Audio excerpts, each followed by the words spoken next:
we had special elections a couple of days ago, and they came out with really interesting results. Now, look, these are the state level. This is not giant elections. And so, yes, it's a little different. It's probably not a lot of money spent on them. And voter turnout is not as high. So you can't say that this trend is 100% and it'll play out in the House, the Senate, or eventually in the presidency. But it is a trend. Now, at the national level, money in politics still reigns supreme. So there were special elections, and yes, they were in heavily Republican districts, and the Democrats did do better than they normally would in those districts, but they lost those US congressional seats to Republicans anyway. But at the local level, where there isn't as much money and there is where the energy of the base is more important, we have wildly different results. So I want to let you know about them. So the Hill reports, Democrat Charlie St. Clair was victorious in New Hampshire's District 9 House election, beating Republican Steve Whaley 56 to 44%, according to unofficial counts. St. Clair will replace Republican Robert Fisher in that district. Now, I'm going to get you numbers from that district in a second, but that's a serious whooping, 56 to 44.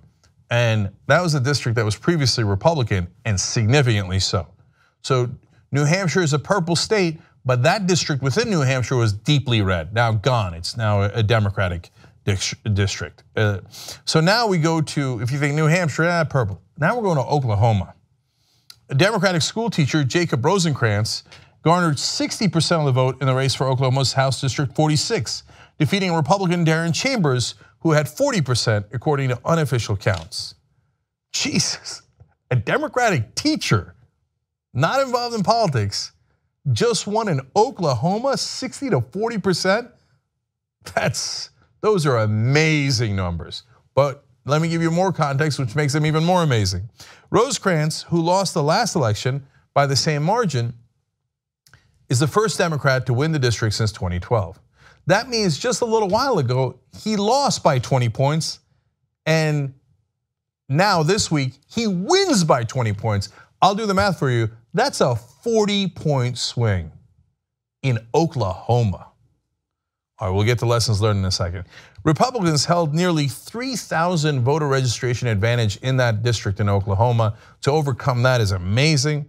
Rosecrants was the third Democrat to win a previously Republican-held seat in Oklahoma this year, so it is not a fluke. I mean, can you imagine Oklahoma turning blue? Literally, previously unimaginable. Okay, now to give you more context on these two particular races, President Trump won both districts in Oklahoma and New Hampshire in 2016 by double-digit margins. In fact, in the New Hampshire district, Trump had won by 17 points. Now the Democrat won by 12 points. Once again, this is not complicated math, so I'll do it for you. That is a 29-point swing. Wow. Okay. Now final piece of context for you guys. St. Clair was the second Democrat to snag a Republican-held seat in New Hampshire. Democrats also won a Republican-held seat in New York Assembly in a Long Island district that had not elected a Democrat since the 1960s.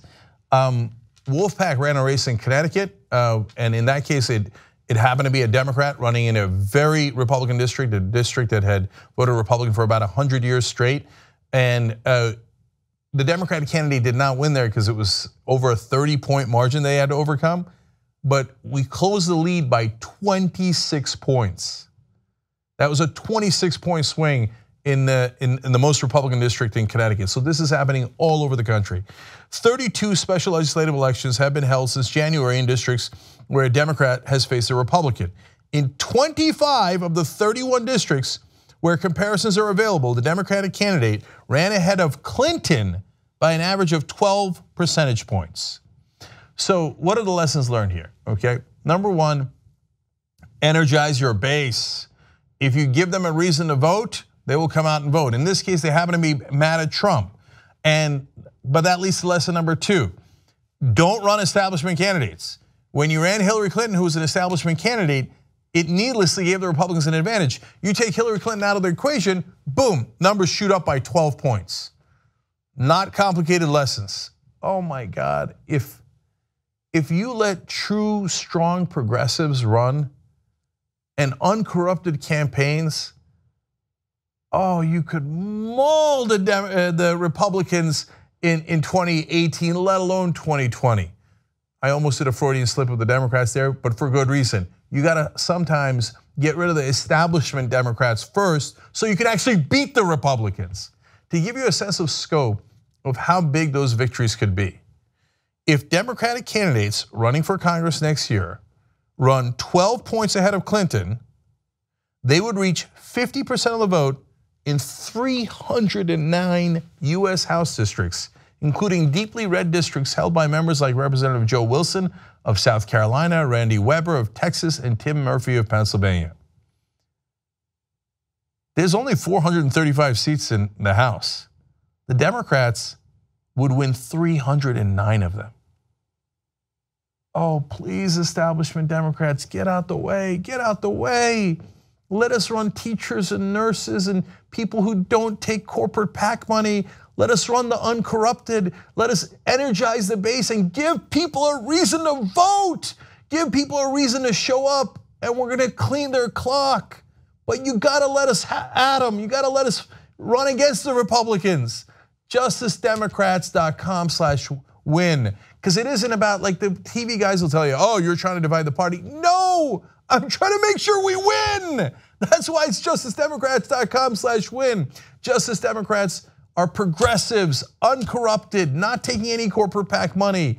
Real Americans, almost no one who's run for office before. I know the guys on TV snicker, oh my God, you guys haven't run for office before. You're not part of our elite friends. That's goddamn right we're not. Let us at them. justicedemocrats.com/win.